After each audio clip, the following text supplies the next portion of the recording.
Bem-vindos e agradeço a todos a participação neste mais um seminário do Clube e agradeço principalmente ao Alexandre vir aqui apresentar-nos os resultados da sua tese e o seu projeto em curso. O Alexandre apesar de fazer parte deste grupo mais recente de membros integrados de doutorados, é um velho conhecido nosso, principalmente no grupo de Filologia e, na verdade, ele faz parte da equipa há muito tempo e tem publicado e apresentado muitas comunicações em congressos sobre a crítica textual que nós acarinhamos tanto. Mas é, de facto, um grande prazer acolhê-lo no grupo, na equipa, agora com um novo estatuto, e vai ser um prazer ouvi-lo, e, portanto, vou já passar-lhe a palavra. Muito obrigado, professora Esperança, muito obrigado pelo convite que me dirigiu e agradeço também a presença de professores, de colegas, amigos, também que aqui estão. O meu agradecimento também, a minha presença aqui é uma presença interesseira, porque, como perceberão, eu preciso de ouvir, tenho ouvido o professor João Dionísio mais diretamente, o professor Ivo Castro, já não ouço há algum tempo sobre estes assuntos de crítica textual e de edição de texto, mas cheguei a um ponto do projeto em que as contribuições são genuinamente bem-vindas e realmente estou a precisar delas para refletir sobre o meu trabalho. Também a Elsa, a Ana Sonsino, a professora Sónia Frota, obrigado por aqui estarem e todos nós estamos apaixonados por textos e por maneiras de o editar, por isso espero que a conversa final seja proveitosa para mim, de forma interesseira, eu digo. Muito bem. Vêem já como pano de fundo o meu PowerPoint, vem? Sim? Muito obrigado. Bom, então inicio agora com algum atraso, mas também recuperável certamente, esta minha apresentação. Não saudei a professora Marina Vigário, que não conheço ainda pessoalmente, obrigado por ter vindo também. E tenho realmente dois objetivos para a minha apresentação, para esta sessão. Em primeiro lugar, quero dar conta do que é o material textual existente nestes manuscritos do projeto History of Portugal, e perceberão que aqui manuscritos é um termo usado no seu sentido literal de papéis escritos, mas também metonimicamente do seu conteúdo, não é? Do material textual que aí está. Pretendo também analisar o processo criativo deste projeto, pelo menos aquele que nos é possível testemunhar, e finalmente então apresentar o que tem sido o meu trabalho de edição, olhando para formatos e modelos e justificando opções, ouvindo novas propostas. De facto, desculpem.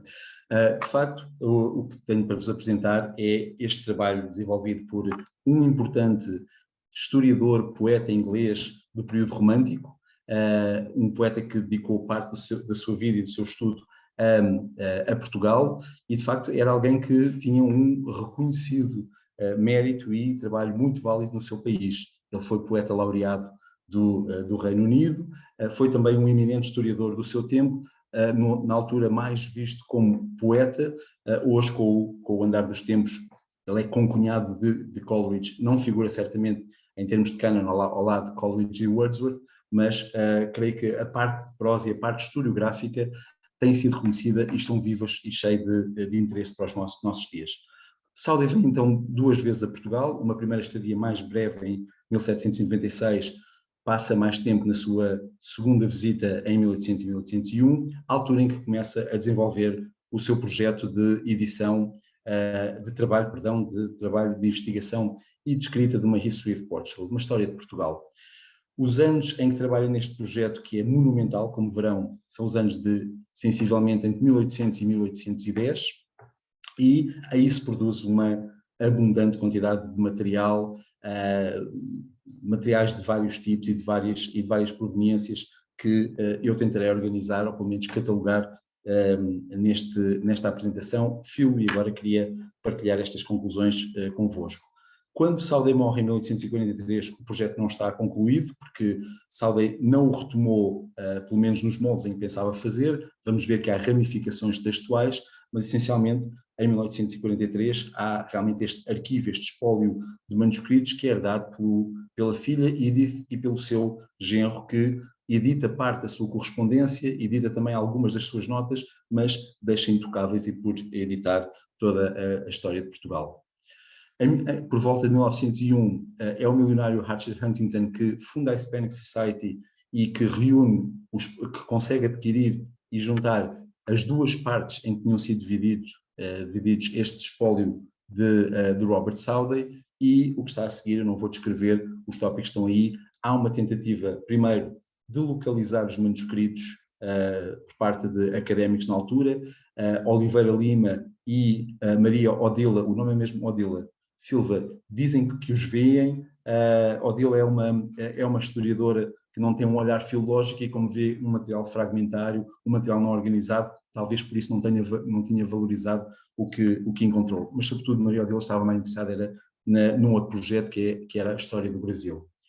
Quais são então os materiais que podemos encontrar na Hispanic Society de Nova Iorque? Então, sobretudo estes dois conjuntos, foram duas aquisições diferentes que Archer Huntington fez, muito provavelmente em dois momentos diferentes, claro. Um primeiro conjunto de 14 volumes, com material de tipologia muito diversificada e que constitui então um conjunto de 2050 páginas. E aqui encontramos realmente peças de várias tipologias, desde texto fragmentário como transcrições, notas de leitura, planos de texto, até ao texto autoral organizado. E passarei por eles quando olhar para o processo de composição, o processo genético deste projeto. Por outro lado, há ainda um segundo conjunto que cobre essencialmente o texto da segunda dinastia e do início da terceira dinastia, todo ele composto por texto autoral organizado, este Notes on the Kings and Queens of Portugal, sendo que o primeiro, de facto, apanha as origens mitológicas de Portugal e acompanham a história de Portugal até o início da segunda dinastia. Claro que a nós não nos interessa apenas a narrativa que emerge, interessa realmente quem trabalha em filologia este conjunto de material que foi averbado destes dois lotes. De qualquer maneira, é bom também percebermos o que temos em termos de texto organizado que está pronto a ter um destino e ser editado, e vejam comigo, por favor. Encontram aí a proveniência e também a data, o ano aproximado em que foi composto, mas há toda esta linha cronológica que pode ser acompanhada desde as origens mitológicas de Portugal, passando pela presença muçulmana na Península Ibérica, reino cristão de Alonso VI de Leão e Castela, e depois a governação do Conde Dom Henrique, reinados da primeira dinastia, segunda dinastia, até ao início do reinado de Filipe I de Espanha. Paralelamente, há também toda uma narrativa que ultrapassa as 600 páginas sobre as descobertas e conquistas portuguesas no Oriente.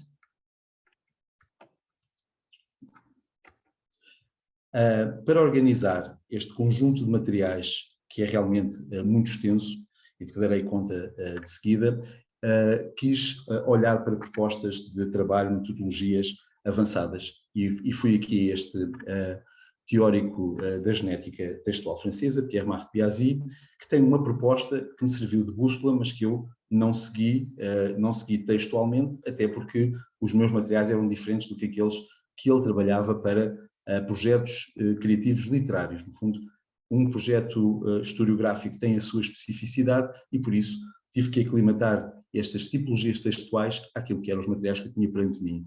Sendo assim, usei, creio eu, de forma útil, senti isso, a noção de etapas, de estádio, de operações que são realizadas nos textos que são produzidos. Não aceitei a ideia de documento, de tipos de documentos, preferi a opção de tipologia de texto, quero olhar para a textualidade e não para a materialidade dos materiais que tenho perante mim, e daí decidi optar por outras categorias. Mas cá está, este é o esquema, é um modelo que propõe uma forma de análise de diferentes tipos de documentos, olhando para a fase e para as operações que se realizam, e olho agora para o tipo de documentos que eu tenho perante mim, pelos tipos de texto que tenho perante mim. Vemos então que o que chegou a nós nestes dois conjuntos manuscritos, em termos textuais, são diferentes géneros de texto não literário, como planos de projeto, ou seja, texto fragmentário, listas bibliográficas, transcrições de fontes historiográficas. O que vão encontrando com asterisco são aquelas tipologias em que eu quero deter-me um pouco mais.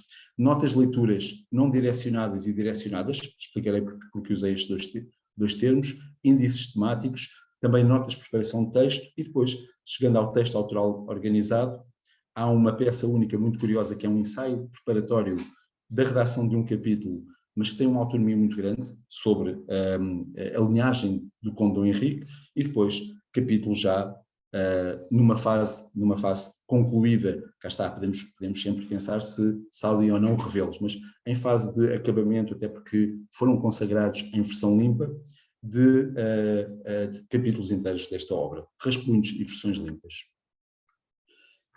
É interessante que o próprio Sauder foi dando conta deste projeto a amigos e a familiares, e inicialmente percebemos porque é que um projeto tão monumental não teria a viabilidade de chegar a uma fase final, pelo menos da forma como a Sauder pensou inicialmente. Se não vejam nesta carta, e leio apenas o início que apresenta, falando do History of Portugal, Sauder diz-nos: "The whole historical labors will then consist of 3 separate works. History of Portugal, the European part, 3 volumes. History of the Portuguese Empire in Asia, 2 or 3 volumes. History of Brazil, History of the Jesuits in Japan, Literary History of Spain and Portugal, 2 volumes, and History of Monarchism." Cá está. Realmente era um projeto muito ambicioso. É interessantíssimo ver Sauder dizer-nos que acha que Portugal, que a história de Portugal tem mais matéria do que a própria história do declínio da civilização romana, que Edward Gibbon tratou e que era claramente o seu rival da época, e Sauder tem a sensação que tem aqui muita matéria para produzir uma história monumental. Realmente era excessivo o seu apetite, daí que o projeto tenha naufragado, ou pelo menos tenha parado e entrado em hibernação, infelizmente não tendo sido recuperado, mas o que vemos aqui é que esta história do Brasil, esta sim, autonomizou-se, e só dela foram produzidos 3 volumosos livros, para termos ideia do que poderia ser o resto que estava em preparação. Mas, como disse, há partes desta história de Portugal, e sobretudo também da história do Império Português na Ásia, em que podemos ver já, num estádio avançado, uma vontade de ter esta tarefa concluída, e esses são os materiais que temos sobre este período. Falei há pouco das notas de leitura, e creio que é interessante ver que a funcionalidade de diferentes notas vai cumprir diferentes operações num projeto como eles. Optei por estas 3 categorias para identificar o que são notas de leituras direcionadas, não direcionadas e índices temáticos, porque, como veremos, o primeiro momento, as notas de leitura direcionadas, vão ser já realmente uma fase inicial do projeto. As outras vão sobretudo constituir um arquivo para trabalhos futuros, ou mesmo para este projeto. Apresento então estas peças. Ora bem, nestas notas de leitura direcionadas, o que encontramos, no fundo, é o resultado de uma leitura produtiva do historiador, que, na coluna da esquerda, vai colhendo notas lidas e tiradas de uma fonte historiográfica que é identificada no canto superior esquerdo. Encontramos lá a palavra Faria, ou seja, são notas escolhidas da leitura da história da Europa portuguesa de Faria e Sousa. Notas essas que são complementadas na coluna da direita, que inicialmente ficou em branco, com outras leituras de outros historiadores. Por exemplo, o que temos aqui é uma nota tirada de Duarte Nunes de Leão, que vem, no fundo, complementar, neste caso o que vamos ver é que temos uma cariação de fontes, mas neste, complementar o que foi dito por Faria e Sousa. Isto sobre as notas direcionadas, sobre as quais me deterei quando falarei no processo criativo. Olhando para as notas de leitura não direcionadas, encontramos aqui um outro tipo de operação, que é o historiador a constituir um arquivo, uma base de texto e de dados que poderá mobilizar quando necessário.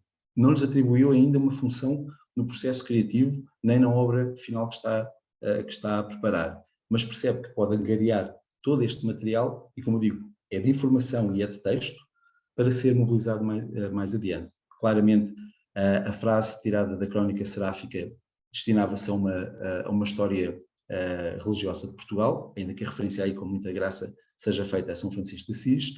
Em baixo, o que temos é uma nota tirada da Crónica do Condestable.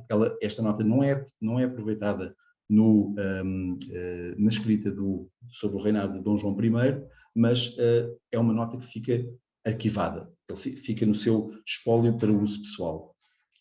Há ainda um outro tipo de texto que me parece muito útil, que é este índice temático. Sáuday tem índices temáticos, por exemplo, de uma parte da peregrinação de Fernão Mendes Pinto, da história de Procópio, também da Alexíada de Ana Comnena. Mais importante para a história de Portugal é este índice temático do Corão. Porquê? Porque Sáuday vai mapeando os temas e localizando-os na obra.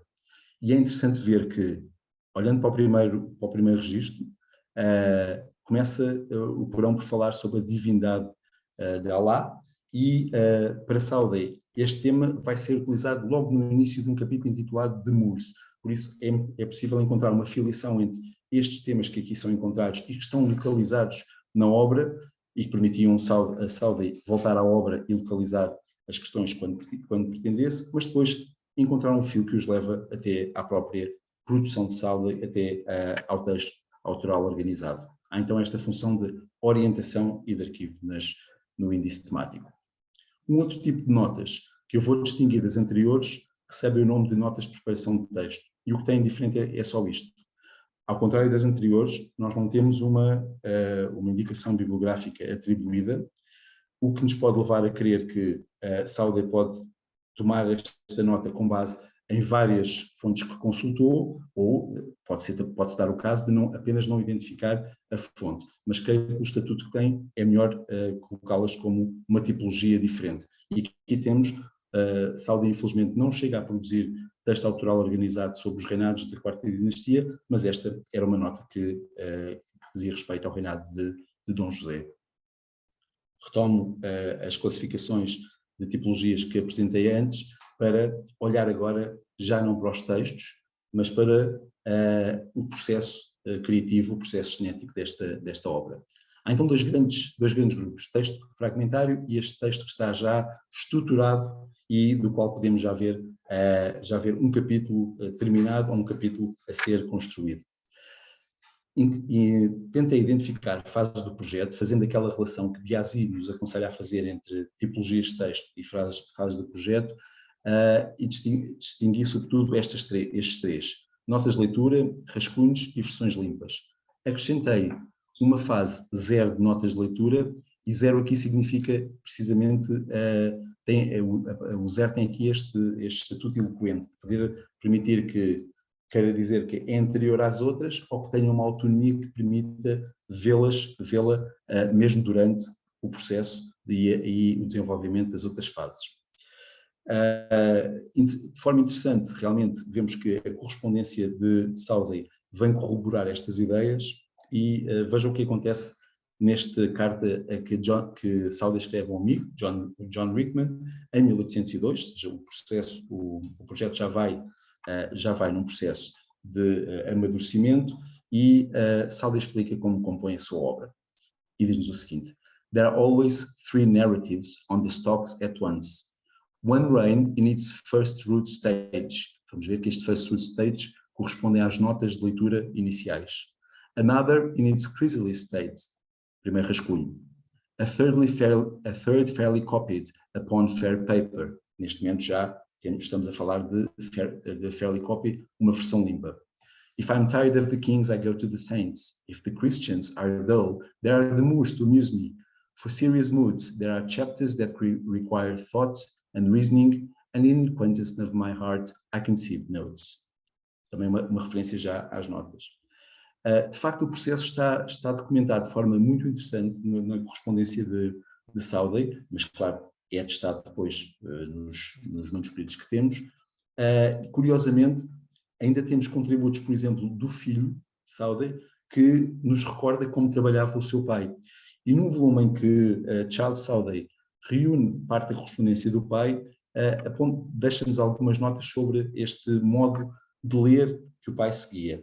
E destaco só o texto que está em itálico e também em negrito, e percebemos como Sauder fazia as suas leituras e colhia as suas notas quando lemos o seguinte: A slip of paper lay on his desk and was used as a marker, and with a slight penciled S, he would note the passage, put a reference on the paper with some brief notes of the subject, which he could transfer to his notebook. Cá está.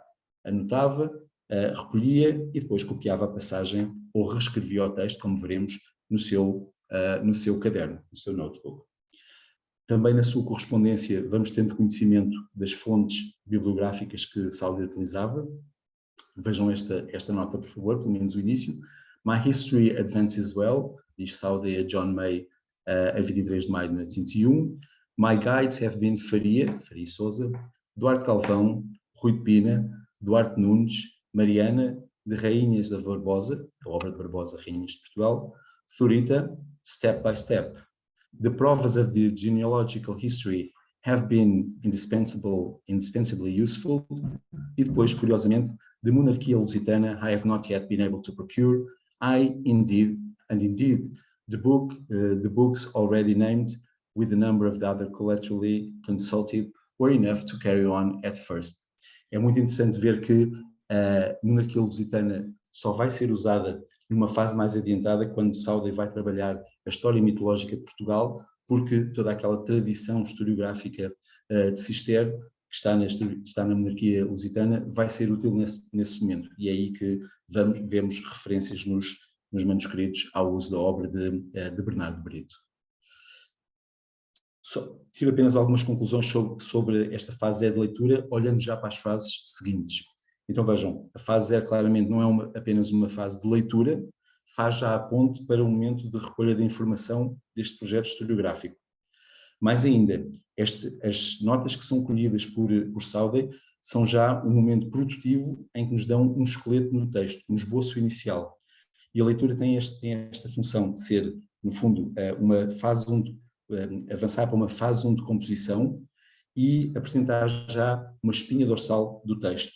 Porque o texto, antecipo também já esta ideia, vai crescer em espiral. No fundo, há um crescimento, um crescimento circular de retoma do que foi feito antes e de um aumentar e de expandir, veremos quando olharmos para outras páginas destes manuscritos. E parece muito bem esta ideia que eu abraçava, a teoria de Daniel Ferret, que ler, de facto, em muitos casos, e este é um caso bem visível, funciona já como uma técnica de assimilação. Esta, no fundo, olho de novo para uma outra nota de leitura direcionada, aqui notas escolhidas para o capítulo sobre o Conde Dom Henrique, e o que pretendo ver aqui são algumas formas de marcação do texto que Sauder usava.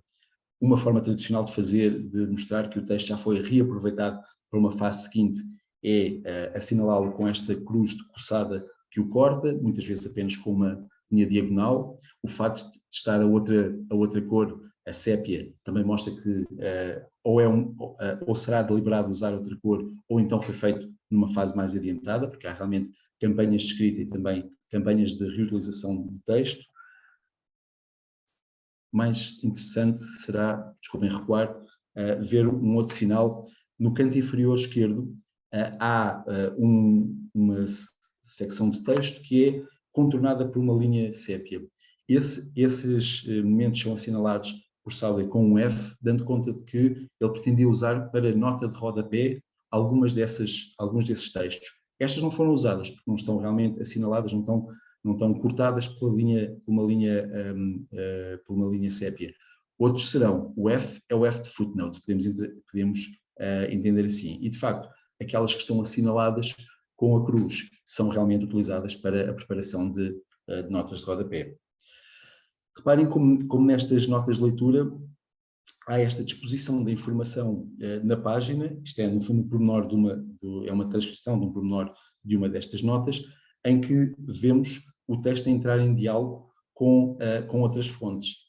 O texto inicial de Faria Sousa sofre uma acariação aqui de uma obra francesa, da história da África e de Espanha de Cardone, e também da história geral de Espanha de Mariana, que neste caso vem questionar a versão que Faria Sousa dá da Batalha de Úcleas, em que Afonso VI Leão Castelo perde o filho. Segundo esta segunda versão de Faria Sousa, o Conde Dom Henrique seria um herói que emergiria dessa batalha. Cardone vem-nos dizer, não, according to the Arabian testimony, Ali, the son of Youssef Tasfin, was the conqueror of Sancho, and no mention is made of Henriques after the victory. Pronto. Mariana's recount is the same, Faria's story is therefore Portuguese fiction. Há uma história oficial que, mesmo na página das notas de leitura, é questionada. E então podemos tirar estas conclusões. Para além da forma como se dispõem na página as notas, o assistirmos a esta cronologia do processo, há realmente o tempo e as etapas vão se sentir na própria página, não só pela forma como a cartografia da página vai sendo produzida e ocupada, mas também pelo uso de tintas diferentes, e depois esta ideia de que há um capítulo já em estruturação. Isso vê-se depois.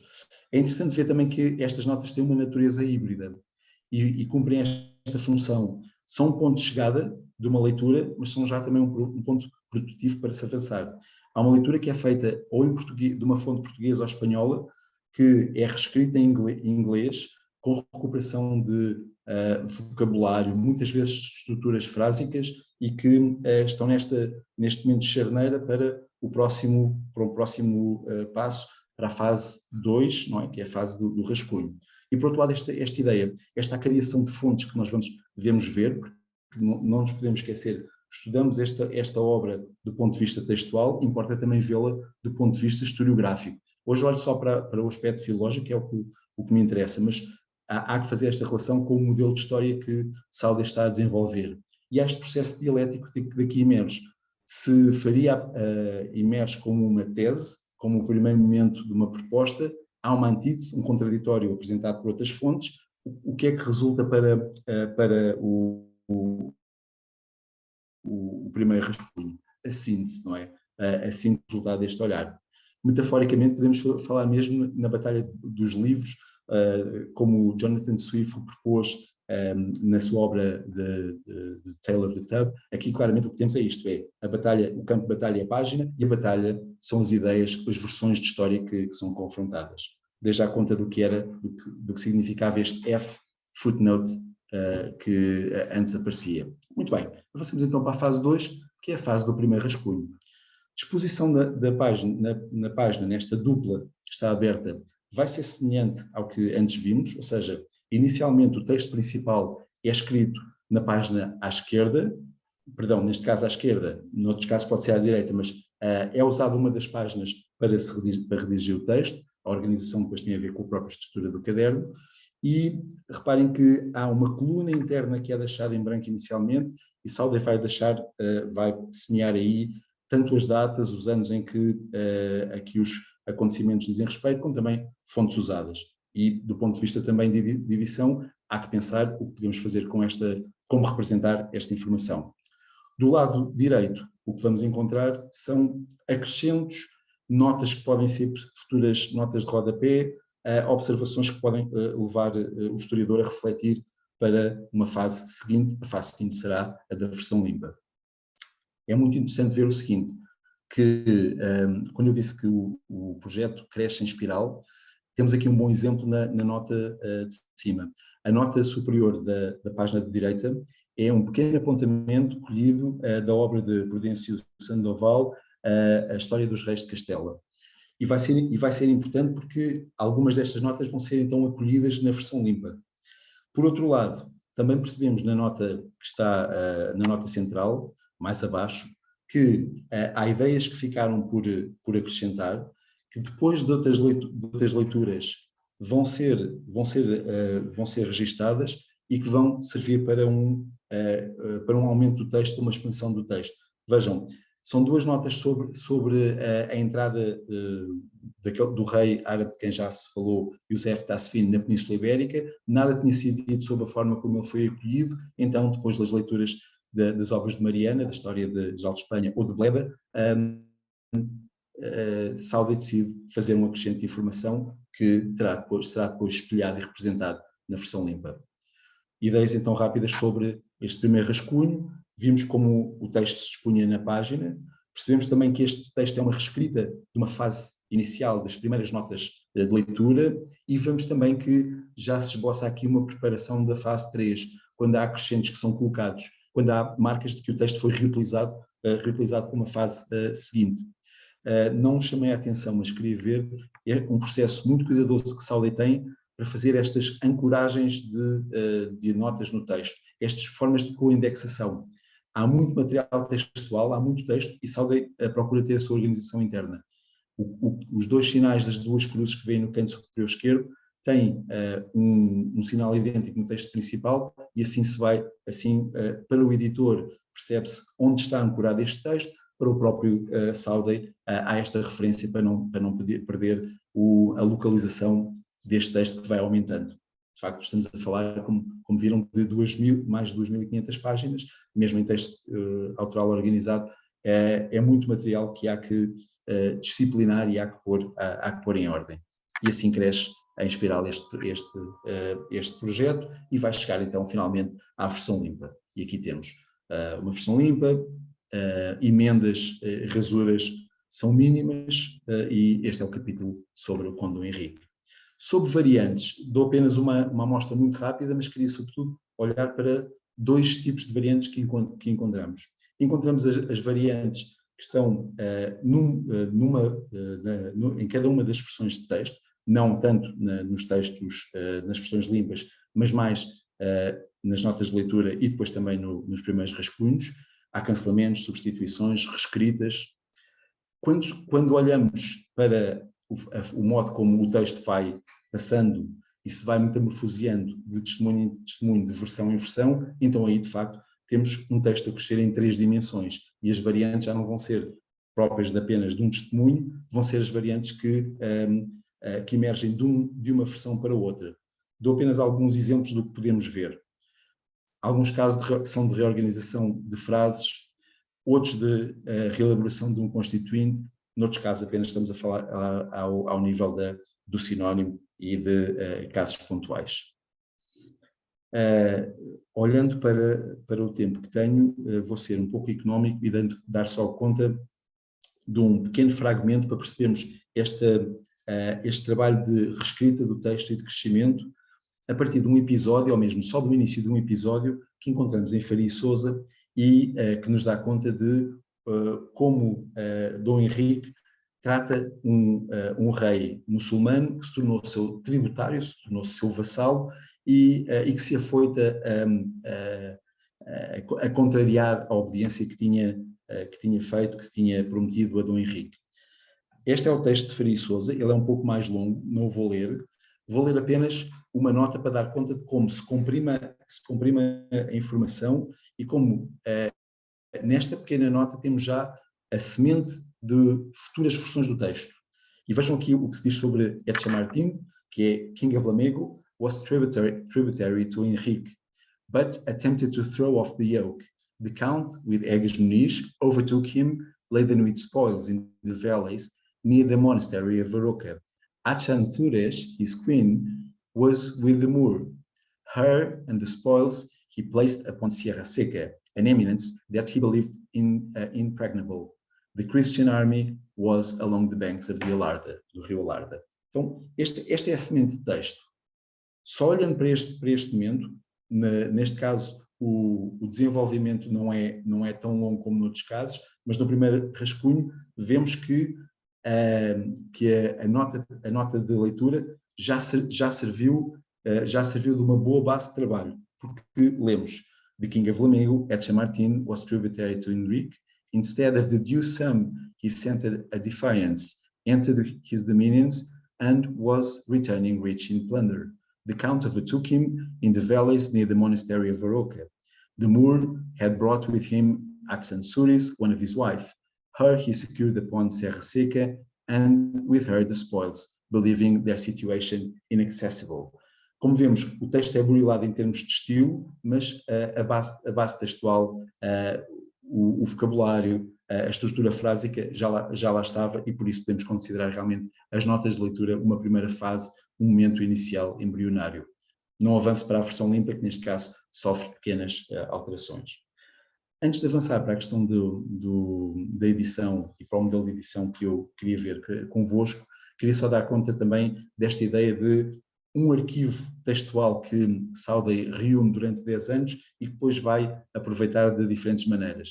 É mesmo possível pensar, e é uma ideia que trago, que esta History of Portugal não parou, não chegou a um beco sem saída. O que aconteceu foi que encontrou outras formas de se desenvolver, já não como uma obra única, mas com pequenos rastros textuais que podemos encontrar em várias produções de Sauday.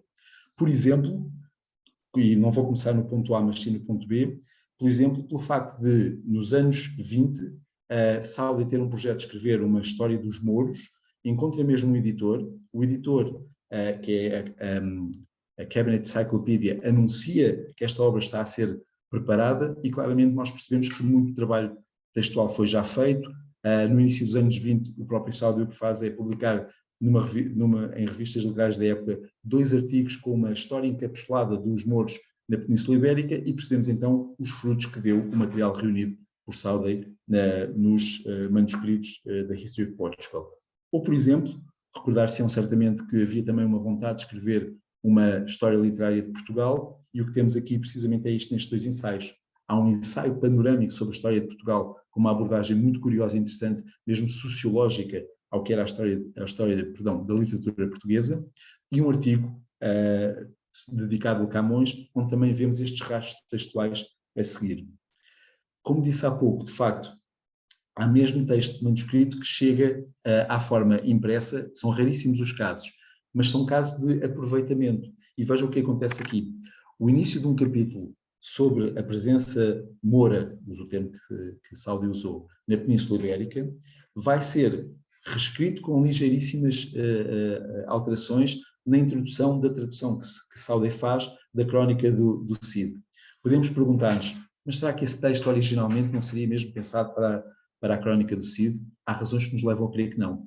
Primeiro, não é por estar neste espólio, é primeiro porque ele ocupa um bom lugar em termos cronológicos no fio condutor da narrativa da presença moura na Península Ibérica e termina mesmo no momento em que se inicia o capítulo seguinte sobre Afonso VI, Leão e Castela. É a primeira razão. E a segunda, de facto, é estar enquadrada neste espólio quando outros conjuntos textuais tiveram outros destinos. Não lerei este confronto de textos que mesmo visualmente se encontra uma semelhança, mas de facto ao longo de várias páginas vemos que há um texto que é reutilizado e é esta ideia de rastro textual, então que Sauday nos deixa numa continuação por outras formas da história de Portugal. Comecei a trabalhar, ou já trabalho há algum tempo, numa edição genética da história de Portugal. Vou dar conta dos resultados, mas sobretudo queria olhar para o modelo que estou a adotar e dos problemas também que advém de ter um tão complexo conjunto de peças textuais. O que estou a seguir e a usar como texto de base, como copy text, no fundo, é a fase mais avançada de composição de cada um dos rascunhos. Normalmente, ou em quase todos os casos, o que existe é uma versão limpa, disse quase todos os casos, não em todos, porque, por exemplo, tanto na História Fabulosa de Portugal, Fabulous History, o que encontramos são 2 versões em rascunho, eu uso aquela que foi produzida posteriormente. Também em alguns reinados da segunda dinastia não temos versão limpa, temos apenas texto em rascunho e lá está, guio-me por eles. A transcrição do texto que serve de copy text é uma transcrição semidiplomática para facilitar já uma leitura futura se vier a ser divulgado e publicado. Por outro lado, também dou conta dos incidentes textuais em aparato genético. No caso de haver um rascunho, eles são mais ricos, são mais incipientes, naturalmente, numa versão limpa onde os acidentes são muito raros. O que fazer às demais peças textuais? Bom, publico-as em transcrição diplomática e a minha opção foi esta. Tendo em conta que... ainda não é este. Tendo em conta que o que tenho são vários tipos de texto e que é difícil ancorá-los e relacionar a sua presença num texto só, no texto base, a minha opção foi, seguindo por exemplo o exemplo de Pierre-Marc Piazzi, no seu trabalho da lenda de São Julião Hospitaleiro, foi consagrar em páginas individuais, autonomamente, cada uma destas peças. Realmente tem uma vantagem em termos de legibilidade e de inteligibilidade nestes dois domínios. Creio que é melhor, tornam-se mais claros para um leitor.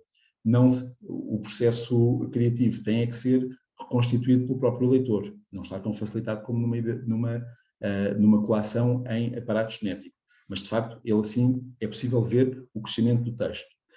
Outras opções que eu tomei também em termos de construção textual, recordam certamente daquele texto que é assinalado com uma cruz, que dá conta de que o texto já foi reescrito numa versão futura. Então o que fiz nesses casos foi o seguinte: optei por duas fontes tipográficas, claro que a ser publicado na internet ou em papel as fontes terão que ser outras, mas uma opção que fiz foi esta, foi usar o Times New Roman para publicar texto fresco, texto que é novo, texto que é reaproveitado, ficou em Arial Narrow 11. Do texto editado também queria referir que é um processo de edição, o formato pode rapidamente ter acertos ou ser convertido numa outra proposta, se tal for a melhor solução a fazer, e queria dar conta que, no fundo, tive que usar novos sinais para novas realidades que eu encontrava, mas sou realmente beneficio do que já foi feito em termos de sinais na equipa Pessoa, mais recentemente também na equipa Camilo. É aí que eu encontrei várias soluções para esta edição. Olho só para aqueles sinais, no fundo, que me parecem novos e diferentes e especialmente úteis para esta edição. Por exemplo, recordam-se que havia muito texto que era apresentado numa página oposta, então recorri a este op com setas para indicar se o texto está numa coluna da esquerda, na coluna da direita central. Também quis dar conta daquelas ilhas de texto circundadas por uma cor sépia nestes segmentos textuais em que eu indico como palavra, ou então, como eu já disse também, uma outra fonte textual uma outra fonte gráfica para dar conta de texto que já está cruzado. Pois aqui está então um problema que se coloca à edição, é o que fazer quando temos testemunhos de tipologias tão diferentes. E vejam, por exemplo, o que acontece com o texto dedicado a Dom Henrique, no fundo, o que se passa com o capítulo sobre a governação do Conde Dom Henrique. Encontramos notas de leitura, e essas claramente podem ser facilmente filiáveis nos rascunhos, até pela proximidade dos textos, mas depois existe um ensaio preparatório que é absolutamente autónomo.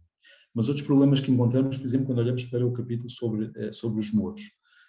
Há uma cópia limpa, o texto impresso a que eu me refiro é o prefácio da Crónica do Cid, da tradução da Crónica do Cid, mas depois as notas de leitura são muito incipientes. O índice temático, então, dificilmente eu conseguiria ancorar no próprio texto da cópia limpa. Ou, por exemplo, no caso de Fabulous History, há notas de leitura muito interessantes tiradas de dois textos que têm um valor completamente autónomo, que são de uma crónica de uma história crítica de Espanha, de Masdeu, que, de novo, se é possível fazer uma coação entre o segundo rascunho e o primeiro rascunho, eu faço. Dificilmente também conseguia enquadrar essas notas de leitura num aparato genético.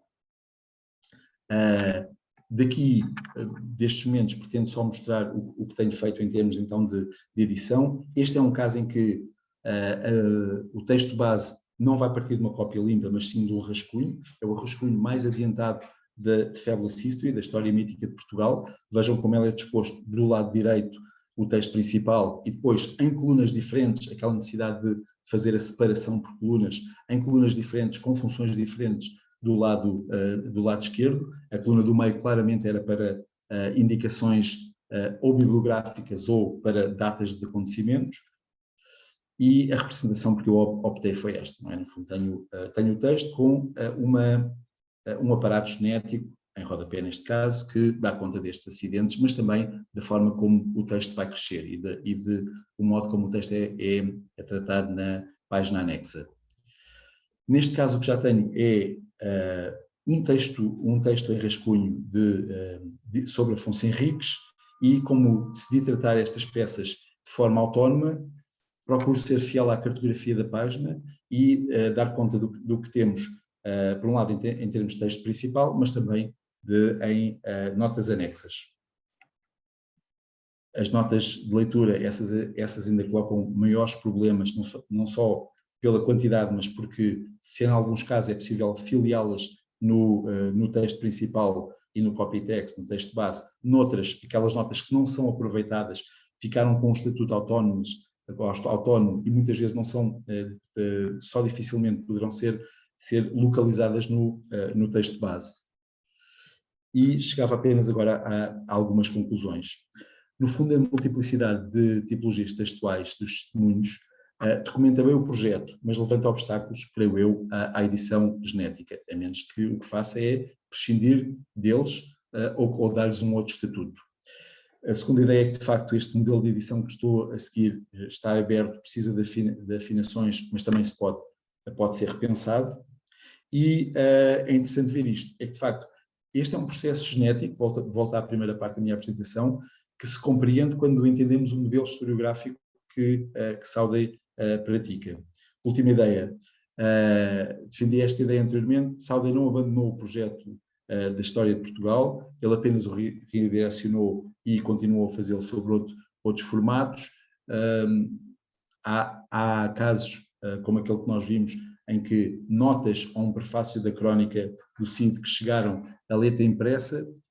Eu neste momento não estou a incluir numa edição que é genética. Se pensar numa edição que também tenha outras características, também aí eu penso que se pode usar esse texto e numa conversa agora que eu gostaria que prosseguisse, poderíamos também falar sobre esse assunto, se assim o acharem. Muito obrigado, terminei aqui esta minha exposição e vou tirar a partilha do texto. Ok, pronto. Então agora temos um tempo para conversar. Façam um favor, imagino que haja questões.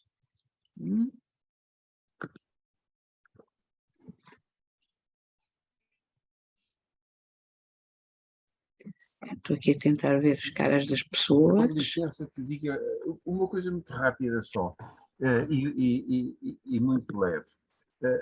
O Alexandre, há bastantes anos, que faz o favor de conversar comigo, o João Dionísio, sobre este problema. Ouvindo hoje a exposição do Alexandre, eu fico impressionado com um aspecto. É uma exposição que tem muito mais respostas do que perguntas. E isso faz uma transição, um progresso muito grande em relação às fases iniciais do trabalho dele, como é natural, não é? No início ele interrogava sobre praticamente tudo neste complexo, muito complexo material que encontrou, e agora apresentou-nos respostas praticamente todas. Chega-se a ele dizer, quanto à edição, ainda podemos falar. Com certeza, não é? Mas a verdade é que já nos apresenta uma quantidade de respostas completamente satisfatórias do meu ponto de vista. E o que eu só gostava de sublinhar é o seguinte. Os projetos assim do nosso grupo é um daqueles que lida com materiais mais difíceis de classificar, mais abundantes e mais estrangeiros. O Alexandre não tem muito trabalho trabalho de pesquisa em arquivos nacionais. São materiais de fora, que é logo uma dificuldade numérica por ter localizado. Houve uma fase em que andou à procura de peças que depois foi encontrando, não é? E conseguiu montar um esquema que nos explica mais ou menos, tanto quanto se pode explicar, como é que umas peças entram em sucessão das outras. Tudo isso é trabalho muito difícil e que está feito naquela... nunca são coisas acabadas, graças a Deus, não é? Mas está feito em termos de permitir pensar noutras coisas. Eu, depois de ouvir isto, não me parece que valha, quer dizer, que o mais aliciante seja ir discutir problemas técnicos de novas edições do que já está feito.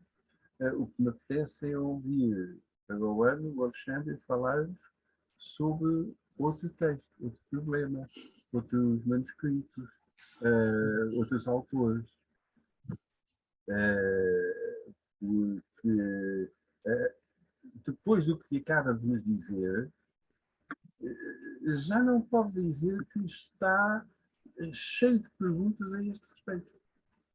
Está cheio de respostas, de afirmações e de aquisições. E por isso deve ser felicitado. Obrigado, professor. E sim, há outros trabalhos entre mãos, sim. Obrigado, professor. Então até breve. Sim.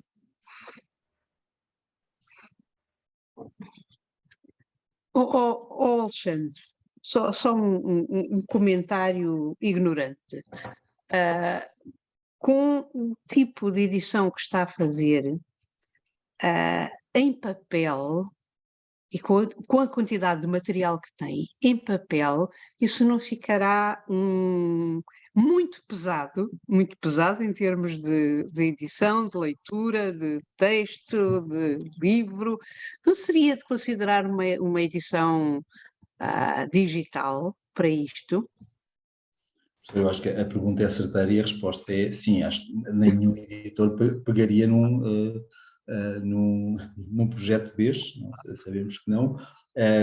No fundo, das ideias que tenho trocado com o professor João Dionísio, com o professor Ivo Castro, a chegar à letra impressa, de alguma maneira, seria só a versão de texto autoral organizado.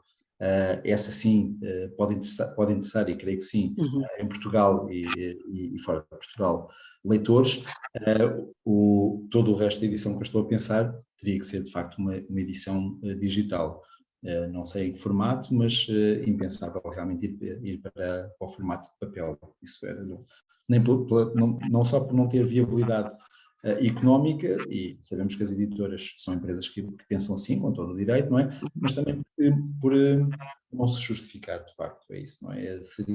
Poucos seriam os interessados e, então, para um público mais especialista, temos a internet e temos forma de o representar. E até recuperando aquela ideia do Paul Mass, que o papel não é a melhor maneira de representar uma edição crítica, não é? Acho que esta é genética, mas claramente dou a mão à palmatória.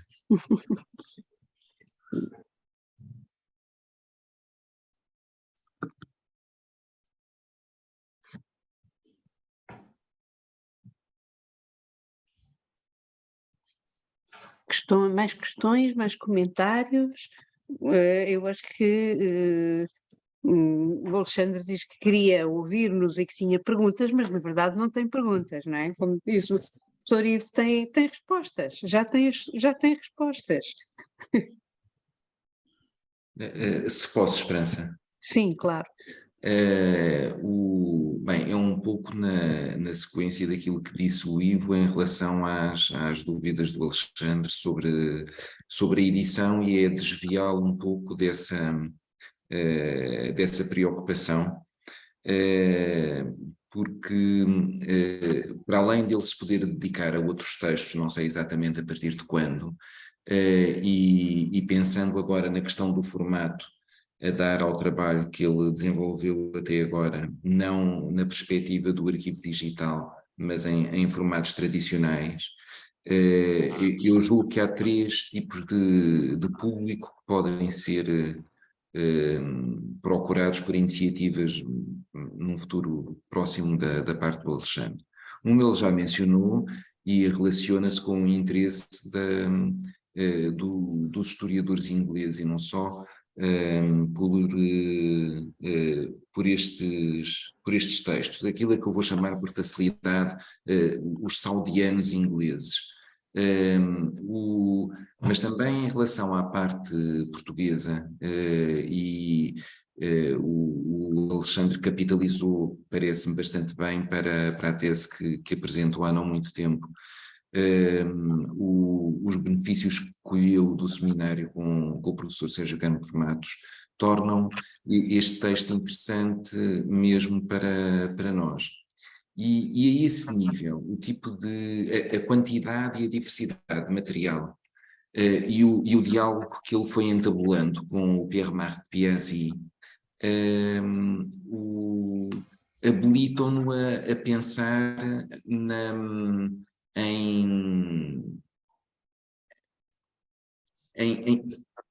em tentativas de descrição que, obviamente, eram confinadas a um corpus com características muito precisas no trabalho do Pierre-Marc Piazzi. Ele está a trabalhar, sobretudo, com o romance francês do século XIX, em especial Flaubert, mas a verdade é que, com experiências locais como esta, e sobretudo experiências locais bastante baseadas num corpus complexo, começamos a ter um repertório de casos suficientemente vasto para se poder pensar em tentativas de descrição ambiciosas e menos casuísticas. E também para isso, esta experiência do Alexandre, acho que o habilita bastante a poder orientar os seus futuros interesses também por aí. E era isto que eu queria dizer, ou seja, não há grandes horizontes de ociosidade, mesmo que o Alexandre não se preocupe a partir de agora tanto com a resolução de questões editoriais. É óbvio que se o formato for o formato convencional do livro, há opções, e há opções mais consagradas e opções mais alternativas.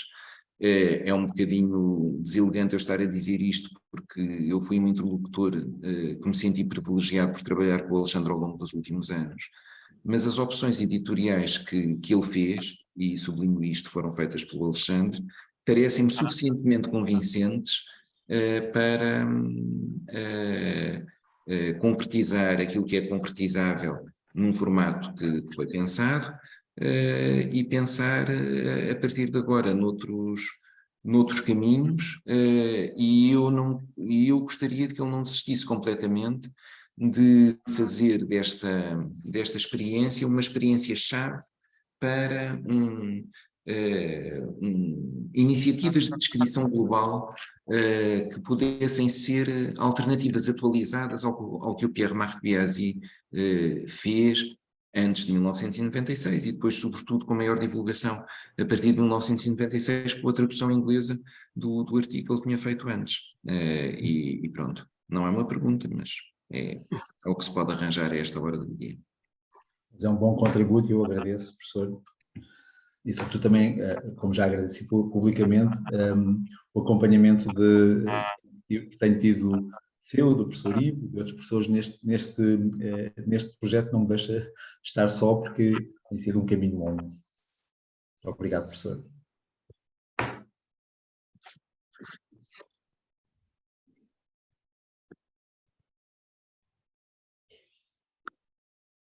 Eu posso fazer, não é propriamente uma pergunta, é mais uma espécie de comentário também, mas apenas observar que,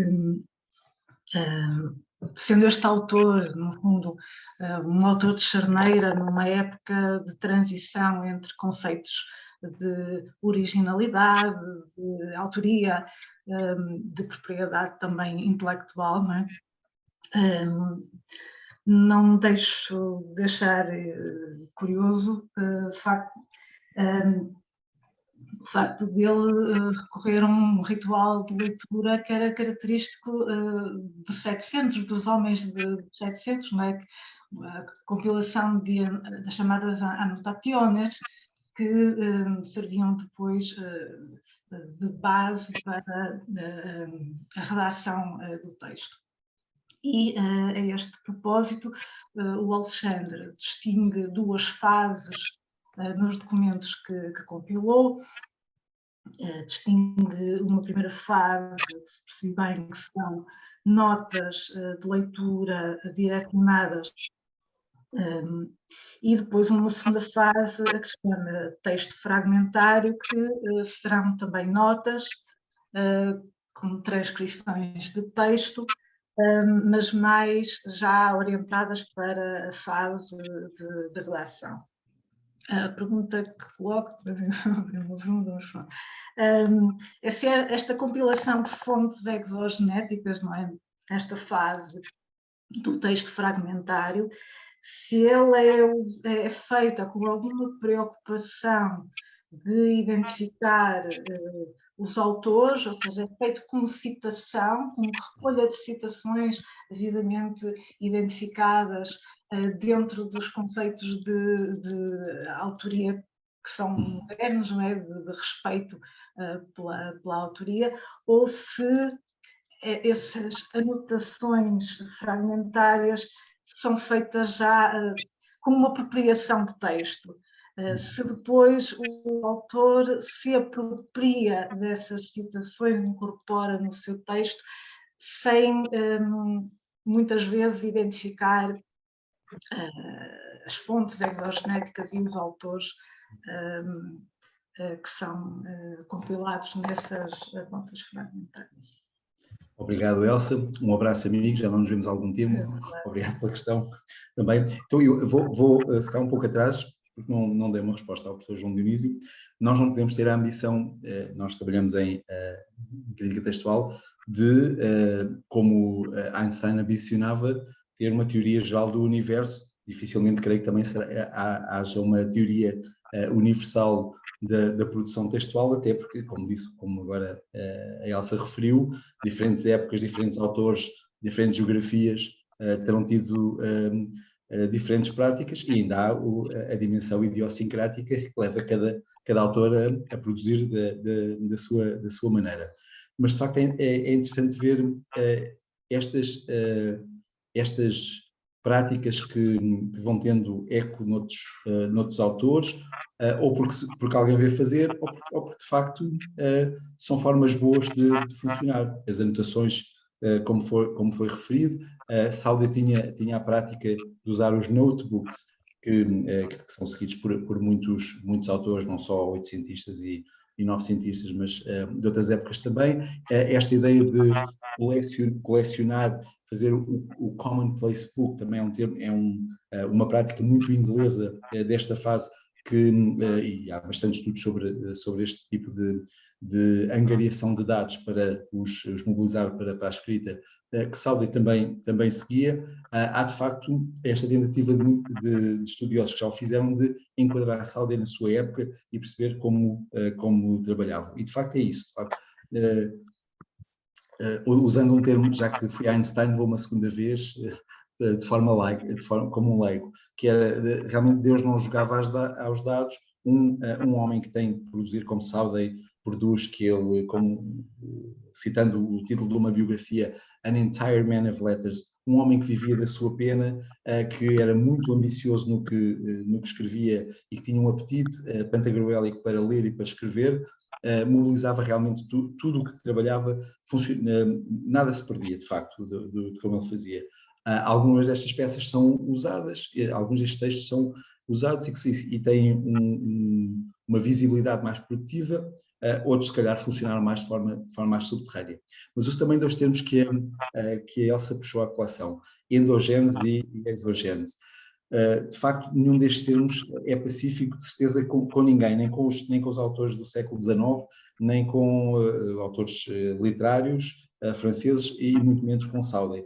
E quando eu ouvi o modelo proposto por Biasi para descrever e dar um processo criativo, o que me apercebi foi isso, é que o que é apenas endogênese ou que é exogênese, ou seja, aquilo que vem de fora ou que é trabalhado pelo próprio autor, funde-se e articula-se de tal maneira que não sei se qualquer destes trabalhos, qualquer destas divisões é artificial. E o exemplo é isso. Uma nota de leitura não é uma nota de leitura, não é? Já é, só por si, uma fase já de trabalho do autor, que no caso do Sauda é produtivíssimo e riquíssimo. Sim, mas aquilo que eu perguntava era se ele tem essa preocupação, de facto, de identificar os autores com citações, portanto, um conceito de originalidade e de autoria que já é do século XIX, ou se ainda há aí muita apropriação, não é? Num conceito que é de autoria e de originalidade que é anterior, que vem do século anterior. O Elsa, eu fiz mesmo aquela coisa de, tinha uma ideia para dizer e ignorei o que foi a pergunta, pronto. Volto atrás e respondo. Não, claramente já estamos numa fase romântica em que a noção da autoria é muito forte, não é? Garrett sentiu muito em Portugal e também há relações subterrâneas entre Garrett e Sauder. Garrett mostra em Portugal, aqui claramente sim, há esse trabalho. Não é só uma mudança de paradigma do iluminismo para o romantismo e uma forma de encarar o autor diferente. Em Sauder é visível não só na produção literária como trabalha e como se rompe com o passado, não é? Mesmo não é só em termos estéticos, é mesmo na forma como se encara a tradição quando se escreve e quando se produz, e não só a obra literária e poética de Sauder mostra isso, mas do que eu conheço melhor, a obra historiográfica também espelha essa ideia, não só há essa ruptura, como também de facto há esta ideia de o que é um autor, de facto sim, e como o autor é original, mesmo da forma como recupera o passado, porque as notas são, todas aquelas notas, aquele olhar, eu falei há pouco da tradição historiográfica, a atitude que Sauder tem em relação à história de Portugal é de uma profunda crítica, inscrevendo-se no movimento de crítica historiográfica que já existe na Península Ibérica, com Flores e com Masdeu. No caso de olhar para a história de Portugal, e não vou entrar por questões historiográficas, há mesmo a vontade de olhar como autor e individualmente no papel que Portugal tem na Europa e na sua relação com a Grã-Bretanha, e há ali uma fortíssima carga ideológica no modo de olhar para o passado português e na forma como Portugal pode relacionar-se com a Grã-Bretanha. Melhor ainda, pode se submeter ao Império Britânico, mas isso já são assuntos extra-filológicos. Mas obrigado, Elsa, pela questão. Sim. Pela questão, sim.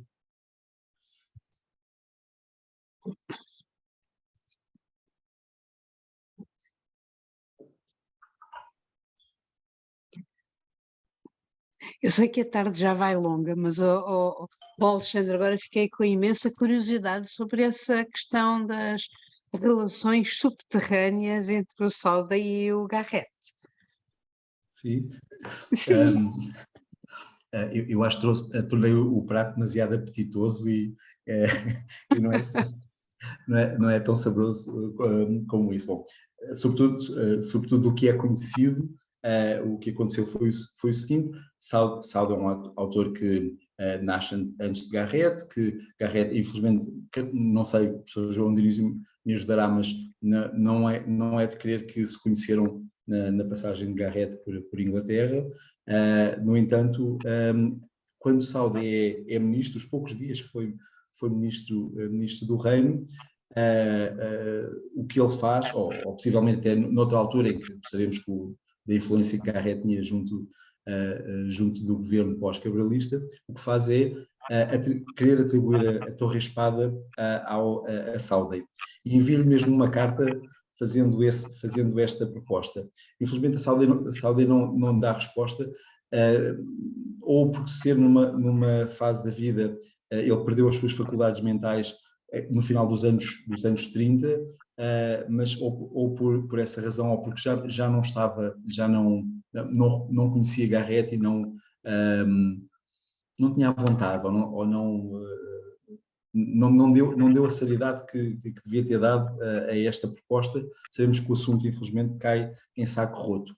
Mas é curioso, Sáudio também era um homem muito cioso do seu trabalho e ele fica invejosíssimo, muito, muito invejoso, quando um historiador que ele considera menor, Adamson, é distinguido e é convidado a fazer parte da Academia das Ciências de Lisboa, e por uma biografia que fez de Camões. E Sáudio é visceral na correspondência a vilipendiar Adamson, e percebemos que ele queria ter o reconhecimento português que não teve, e que antes dele, por exemplo, Miquel teve quando publicou os Lusíadas. Esta carta de Garrett, infelizmente, não chegou a bom porto, ou pelo menos não teve a resposta que nós gostaríamos de ter visto, porque estamos sempre destas associações a sair. E Garrett tinha uma boa relação com outros historiadores ingleses, com Kenzie, por exemplo. Alexandre, só uma curiosidade, o Sáudio eu não me recordo, quando é que ele morre? Em 43, mas as faculdades mentais perdem-as no final dos anos 30. Há um artigo de Adolfo Leão Cabral sobre isso. Aliás, na arguição, eu lembro-me que eu e a professora Zulmira tentámos recuperar mentalmente, não o fizemos, mas tenho que reler esse artigo em que Adolfo Leão Cabral fala da carta que é enviada por Garrett e pelo governo português a Sáudio para lhe oferecer a Torre e Espada, e do assunto não ter continuado, não ter sido consequente. Sim.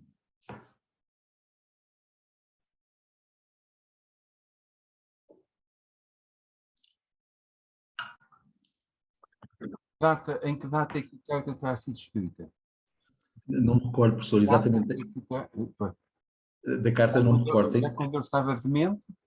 Eu creio que sim, mas é melhor não falar de memória, sem recordação, nada como ir ver e depois enviar um e-mail aos professores, pode ser? Vamos ter. Muito obrigado. Obrigado.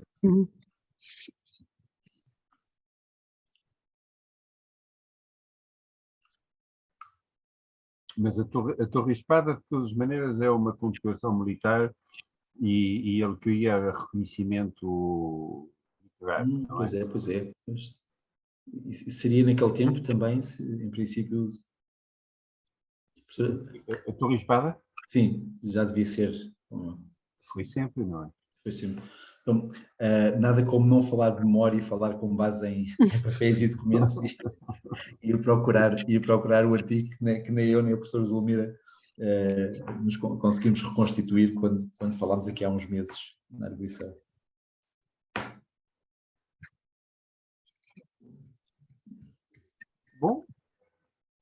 Bom, acho que podemos ir de fim de semana, agradecendo muito, se não há mais questões, claro, agradecendo muito ao Alexandre e a todos que vieram participar na sessão, e até à próxima sessão, que será em dezembro, e voltaremos a falar de filologia. Muito bem. Muito obrigado. Muito obrigado, Alexandre. Muito obrigado, Esperança. Bom fim de semana a todos. Obrigada também à Filipa, que faz parte técnica destas coisas. Bom fim de semana. Obrigada a todos. Bom fim de semana e obrigado. Boa tarde.